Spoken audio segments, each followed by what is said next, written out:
Thank you, Tracy. Hey, Gary, how's it going? Buddy, we are about to make internet history. We're about to change some things that shouldn't be changed. Uh, we're about to make people laugh. A lot of crying. There's going to be a lot Yeah. of tears.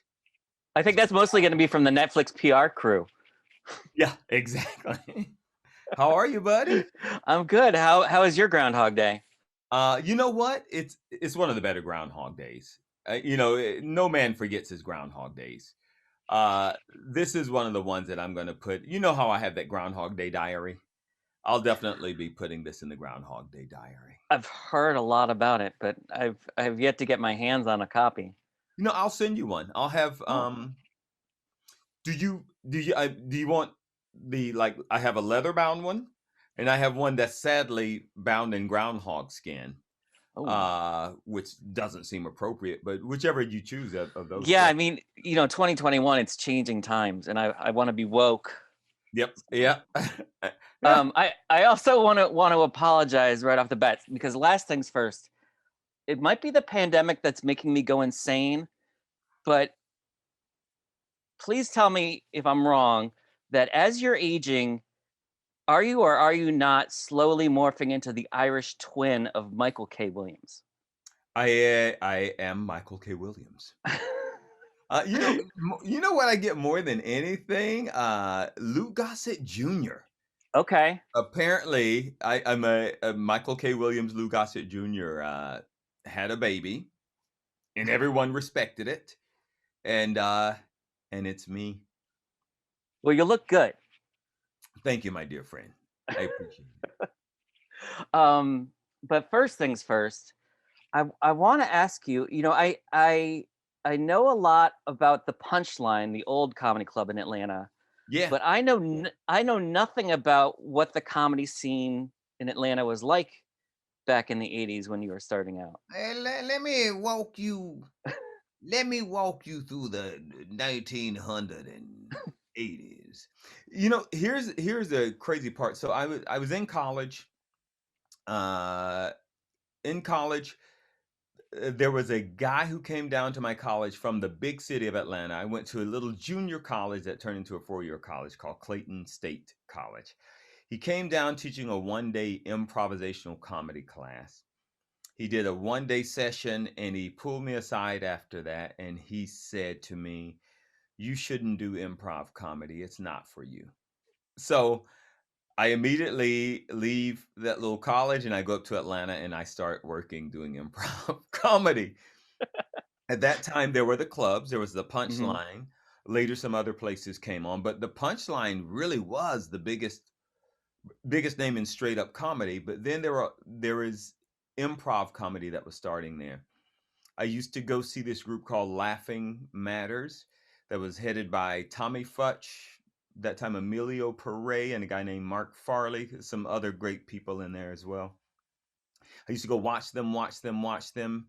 And one night, a buddy of mine named Vince Tortorici said, "Hey, they need somebody in Laughing Matters." I had never done improv on stage before at all. At this tiny little theater, he introduced me to him, and they trusted him so much, they just let me perform with them. And they were the biggest name in Atlanta doing improv. They just let me perform that night just because they trusted this guy, Vince Tortorici. And I got up on stage with him, and then every week they would say, "Hey, you want to come back?" Until they finally made me a member. So it was mostly stand up, like you're talking about. And then Laughing Matters was the first real improv comedy group that kicked off there. And then now, since then, others grew from there. Whole World, Dad's Garage, which is another really good group there as well. Now, what kind of improv were you doing back then? Was it long form or was it short form, like the No games you see long on Who's form. Line, No long form at all. It was all game stuff. All like game. audience volunteers and props and Yep, yep. And our team, our group, Laughing Matters, was very heavy on like we had a prop box. We were very heavy on wigs and props and crazy stuff like that. I also did a little just to see if I could do it stand up comedy. okay. How did that So go?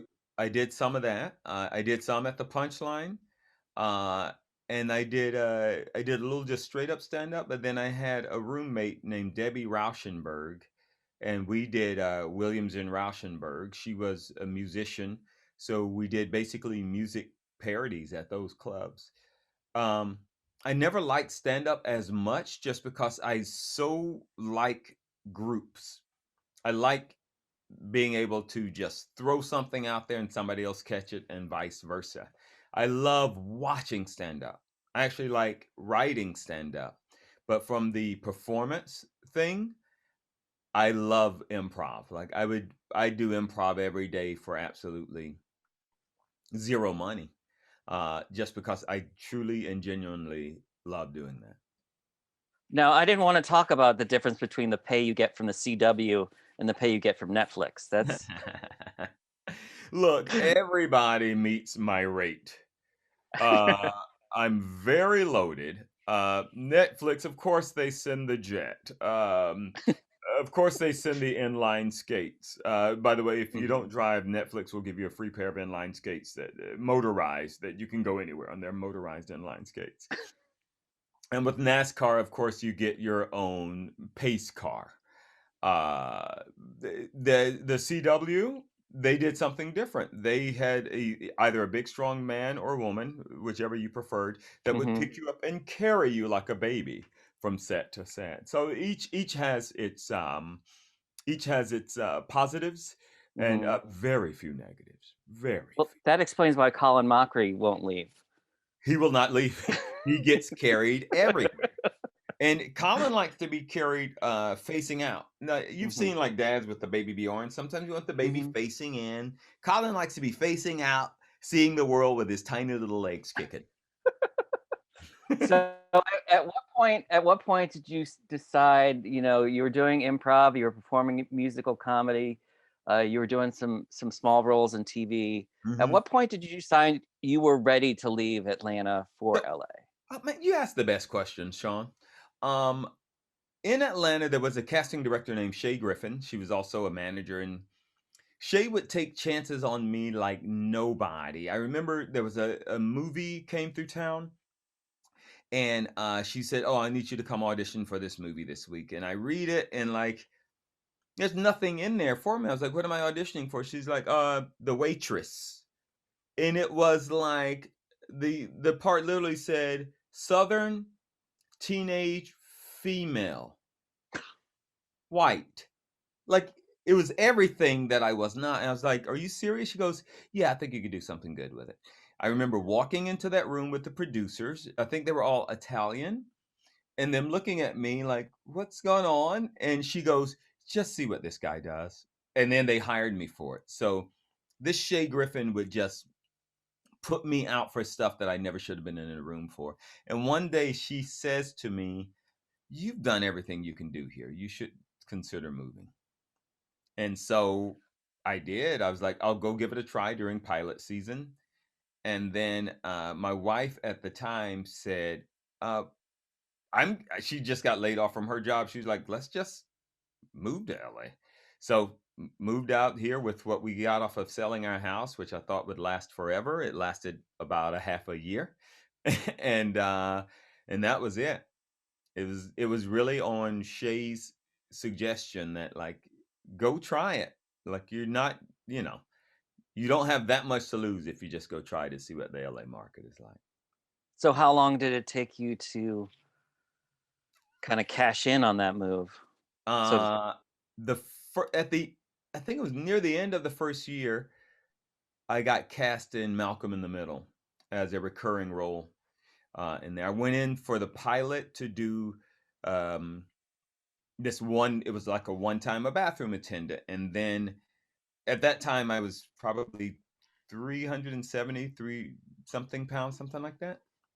And I had a round boyish kind of face, but I looked. I can identify with that. Yes, exactly. Thank you. We are friends. And they were like, "Well, you would make a good dad for this character Stevie, who's going to be Malcolm's best friend in the show." And so then they brought me back for that role of Stevie. So that was near the end of the first year. That and the Amanda Show, my first year.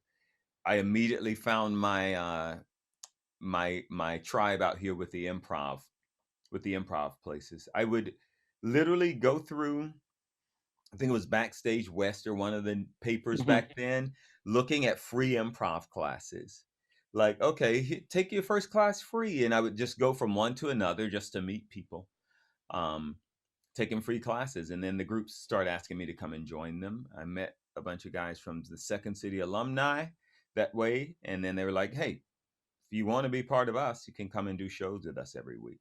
So I met Second City alumni. That's where I met Ryan Stiles at the time. Oh, nice. Started doing shows there. Now, you mentioned there was Malcolm in the Middle, and then also Boston Legal was another example where your role was only supposed to be Yeah. one time. What would you tell people, like, what's, aspiring actors, what's kind of the secret or the key to taking a part that's only meant to be this small thing and then showing that you're worth having I, around for a while? I just think I think it's literally just enjoying whatever the heck you're doing. If it's gonna be one day's work, I want to show up and enjoy it. And if that one day turns into 7 years, then that's great too. But it literally is the joy of every day. My son is a computer head. He is a programmer through and through. He runs too, but he's a programmer. And I remember when he was very young, we were driving one day, and there's a line of cars coming the opposite way, and people were coming home from work, and I just saw a bunch of sad faces and tired faces. And I remember telling my son, never be those people. Find your joy, whatever that is, go for that. So I think the difference in me being on Boston Legal for that one episode, or a couple of years in as a series regular, a couple of lucky things. One is that David E. Kelly really loved writing for that character. And two, I loved doing it. I make sure whatever I'm doing is something I love doing it, or I just don't want to be there. And honestly, in this show, first of all, I never thought, oh, New York, I really want to work out in New York. I love Atlanta and I love LA. I like the climate and I got friends and family there. New Despite that, when I first went up and met that cast after our first table read, after our first week of work, it was like I genuinely 100% no Hollywood crap love working with these people. Like, everybody helps each other and everybody laughs with each other and feels with each other, and it's such a variety of people doing some performances. Like I was telling Sarah earlier, Sarah Stiles plays this character named Beth Page on there. She takes things in a comical way that I can't even imagine, and that's what I enjoy more than anything. If I see a stand up doing material, I'm like, okay, if I see a stand up doing something I've never thought of in my life, I am truly impressed. And that's the kind of stuff like Sarah brings to it. It's like stuff that I haven't seen anybody else taking an angle on something like she does. I mean, the simplicity to the delivery of a simple line. She put something in it that I haven't seen other people do. So to get to work with somebody like that is fascinating to me. So yeah, you're speaking about the crew you work with on the crew. Yeah. Um, how you've had a lot of recent work over the years in voiceovers for Mhm. animation. What sold you not just on New York, but on the idea of like doing this broad sitcom? I I love, as I said about seeking joy, I love variety. Um I love single camera stuff like Malcolm in the Middle was. I love it. I love single camera comedy. I love variety. The sitcom aspect is definitely the closest that a performer can come to doing stage, because you have a live audience there that Friday, and sometimes Thursday there's a bunch of people in the audience as well. So it is very much like performing a broad comedy on stage. I came up on stage in high school. I did stage in college. I did stage, and then after that, I did Shakespeare. A lot of people just thought because the first thing I was booked in LA was a comedy, people just considered me a comedic actor. In Atlanta, I was the bad dude. I was chasing down Marky Post with a baseball bat, I was playing this bad dude, and on stage I was doing Agatha's Dinner Theater, and I was doing improv comedy, and I was doing Shakespeare. And I mean, I cut my teeth on stage, and I cut my teeth doing some pretty dramatic stuff as well in Shakespeare. I never get to do that anymore because Hollywood has a way of thinking that you do one thing and then continuing to ask you to do that one thing. Right, because they're like, well, it made money, so Yeah, yeah, make me that make works. me some money. Make me some Exactly. money. Yeah, Do that thing you do. do that thing. Hey man, you doing that thing? Go do that thing. Don't do that other thing. I ain't seen you do that other thing. You do that thing. No, run like you make the car run. Make the Yeah. car run. And I gotta say, there was not one day going to set that it was like, oh, gotta work today. Like it's just not that, man. Like that is it's a cast, and I know, like I hear actors talking about this all the time. It's a cast that you want to be around, and we are. I guarantee you right now, my phone is being blown up by us just texting each other stupid things. Like that's the kind of cast it is. It's not like work day's over, click on, clock out, see you guys tomorrow. It's not that. It's like, what are you doing? What are you guys doing? Look at this stupid thing. Look at this funny thing. Like we're buddies now. And was this filmed at Kevin's special studio that he established out in Long Yeah, Island? yeah. We filmed it on Long Island. In the lead character's female. Well, I guess I don't know what do you call a lead character? The Beth Mhm. Page. So we filmed in Bethpage, Long Island. Uh, Oh, yeah, so the character's name is named after her the. name is Beth Page. Yeah. So yeah, and that was cool. Like I'd never been to Long Island. I didn't know anything about Long Island at all. I stayed in a place called Hicksville, which reminded me of just the name of it. Like I'm from the South, like Mhm. really from the South. So I was like, oh, I'm in Hicksville again. Well, I'm in Queens in New York City, so Yeah, I'm technically part of Long Island. So you're I right there, buddy. yeah, I know lots of people out there, You're and a handshake and a butt slap away from Long Island. I would suppose that filming in Bethpage probably also contributed to the cast bonding, because But you're not in Manhattan and you're not Well, part of all of here's that. the crazy part. At the beginning of it, the people who lived in Manhattan just hopped on the Long Island Railroad and went back to Manhattan. After COVID, they put us all up there. And as close as we were pre-COVID, the fact that we all bubbled together for 14 days without being able to leave hotel rooms, and then to finish shooting the last 3 episodes of the show, we were even closer after that because I mean we'd been through some stuff. We were there in New York in the epicenter when it broke out, and then we came back when it was one of the first places to calm down and Netflix first show back. But that definitely helped at the end of us becoming even closer than we were before. Wait, so what was that like in March of 2020 when you're in the middle of it, production? it happened so quickly. Everything was okay, and we were about to shoot a week, and then we were going to have hiatus at the end of that week. I had a bunch of buddies from New York coming, and suddenly things started happening. And my buddy called and goes, I think we're going to leave Manhattan and go to our place upstate. And then other audience members started calling, and suddenly it literally in that one week it caught fire there. And on that Friday, they said, okay, we're not. Thursday, they said, we'll try to have an audience. Friday, they said, we're not going to have an audience. We're going to shoot without an audience. And then after that, they said, we're going to add another week to your hiatus. So see you guys in 2 weeks. My girlfriend and I said, it'll probably be a month. We'll leave our luggage here at our Airbnb Hmm. In I- Hicksville. in Hicksville. That was March 13th. I picked my luggage up when I got back in August. So it was like, wow. Yeah, it was the oddest. It was the cleanest smelling airplane I'd ever been on getting back to LA. Like they had wiped everything down. I think the flight attendants had gargled with Lysol. It was the cleanest smelling airplane ride ever. It was an odd feeling because nobody knew what was up when we left that place.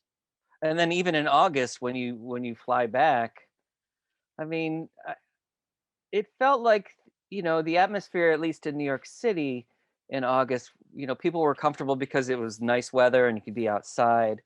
But having to shoot in a studio, It was completely everything was different. Like I said, it was uh Netflix was wise. It was 2 weeks total shutdown inside your hotel room, literally not being able to leave your hotel room, and getting called every day by the contact tracers. But when we got on set, like nobody was playing around. Like we all loved doing what we were doing, and nobody wanted to mess it up. And you didn't want to be the one to mess it up and get somebody sick. You didn't want to get sick, and you didn't want to get other people sick. But it was very different. With the protocol there, they had down, and what they didn't have down, they perfected very quickly. Like the lack of incidents that we had on that show coming back was simply amazing, and the bonding of everybody feeling responsible for everybody else, which also was a New York thing. Like that whole New York strong situation was real there, more real than it was in LA. In LA, as soon as people thought it was kind of safe, everybody was like out crowding the bars if they let a bar open. People were being definitely better than that when we went back to New York. well, that's why LA is having such a hard time now. Yeah, and we're about to try to open up again, and it's like I've seen what happens. People have a drink in their hand, and that space, that 6 feet, goes to 6 inches till my tongue is in your ear. And then- That's a different Netflix series. oh, is it? I think of Yeah. them all the same. They're fantastic.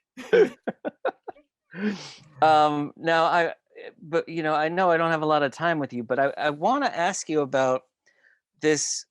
I presume you didn't have it this year or this past year, or maybe you did, the LA comedy shorts. We haven't done so. Yeah, years ago, my writing, directing, and comedy partner, Jeannie Roshar, and I started LA Comedy Shorts Film Festival. Um, we did it for many years. It was actually the largest comedy film festival in the U.S. But then we sold a script. We sold a movie script, a feature script that we had written, and then we had to get to work on writing it. And at that time, we had to let the festival go. Okay. So it was fantastic. Number one, I met people that I still work with to this day. And some of them that I used to hire are now hiring people. I met the single most amazing people. When you can be at the forefront of up and coming talent that nobody knows about and introduce them to the world and help them get a start, I think that's for me, that's what this business is about. Like there's enough to go around. There's enough to go around with everybody. Well, and I wanted to ask you about it because you were doing this festival just at the time that there was this boom in online comedy. Like Mhm. people were discovering how to turn YouTube into a place to make short comedy Mhm. films and build their own reels. And so you Mhm. got to witness kind of first slash secondhand how comedy was undergoing this digital revolution through Yeah. YouTube, through Funny or Die, through all the companies that have come and gone Yeah. over the years. And I wonder what your perspective was watching that all happen. It was fantastic. Funny or Die, we were there. They were one of our major sponsors at the time, and I think we were the first festival that they were sponsoring back then. Uh, and it was like everybody was kind of taking a chance on us. They didn't know us. They may have known some comedy that Jeannie had done or something that I had done, but they definitely didn't know who we were. They After that first year when they saw we were meticulous about making sure that festival was what we wanted in a comedy festival, that you were actually getting something out of it, that everything you experienced there was fun. It was a camp like atmosphere, and you weren't going to go there and see crappy movies. Like we did not, we would, because we were both filmmakers. we didn't want to just take people's money. It was like enter early while it's cheap. Like we would tell people that. Don't wait to the last minute. It's going to cost you 2 or 3 more times more to put your film in our festival. Enter early while it's cheap. We're not trying to get rich off of you. We're trying to like get good content out there and give people a break. And the prizes we gave, like we would give cash prizes, but more than that, we would give industry introductions. We would get in office meetings with agents and managers and studios because we were just trying to do what would we want out of it. That's what we want to give the people who are coming to our festival. I want a chance to get my script in front of somebody, my film in front of somebody, to meet somebody who can help me with my career. So it was fantastic being on the cutting edge of that. It was some of the hardest work I've ever done.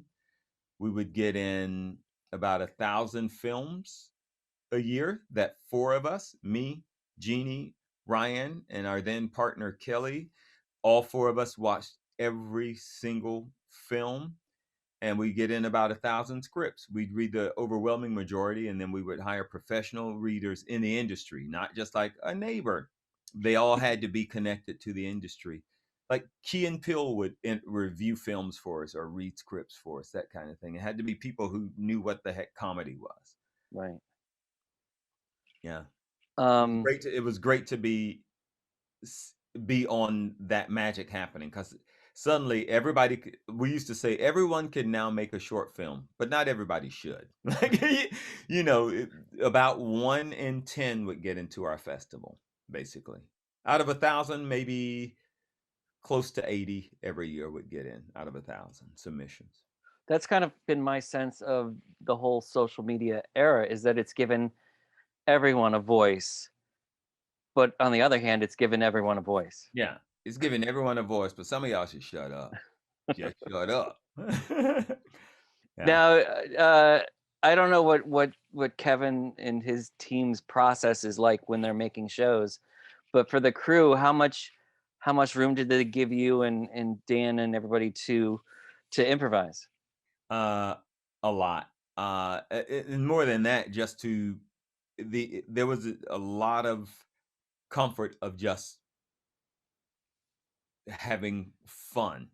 I do remember like we were working on some scenes and stuff like that, and like right before we shot that first episode, Kevin just going, just keep it loose, play with it.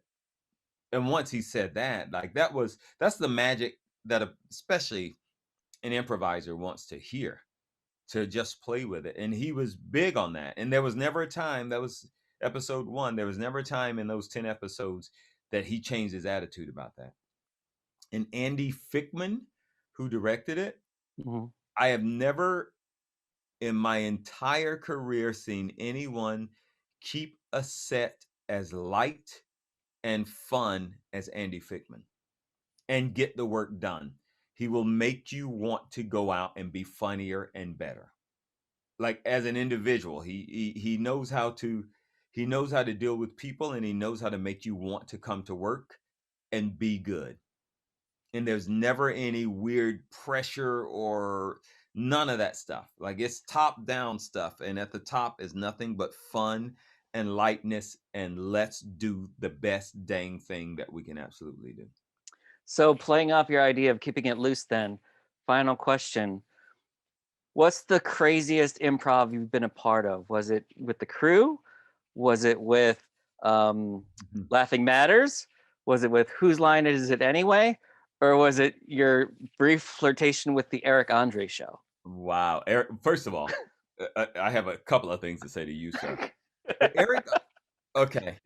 I would say that I'm in a group here in LA called the Black Version, Mm-hmm. all Black improv actors. The audience gives us a typically white movie, say on Golden Pond, and then we improvise the Black version of it. That may all, and we've been doing it about 10 years, and it's got a stellar cast. That may be the single most concentrated, best improv that I've ever been involved in because its music it can be dramatic, but it's all comedy. Eric Andre's show is the craziest crap I have ever I was in Atlanta once shooting something, and it just so happened Eric was going to be doing a live show in Atlanta, and they called me and said, but for people who don't know, I was the announcer on the Eric Andre show for years. And they called me and said, "Hey, Eric's in town. Do you want to live announce his show?" And I was like, "Yeah." And I go to this place, and he runs through the audience naked. And my best friend Jerry was in the front row, and Eric comes out with a water gun and he squirts it down. And we're leaving that night, and I was like, "Your shirt's still wet." And like, that water didn't dry. He goes, "Dude, it's mayonnaise." And Eric had put mayonnaise in a super soaker and soaked the audience. And I was like, "Eric, what's up with that?" He goes, "It's a legal thing. The lawyer said I needed a clear liquid in there. I used to shoot mustard at him. And so now I went to mayonnaise." Like, that's not like, oh.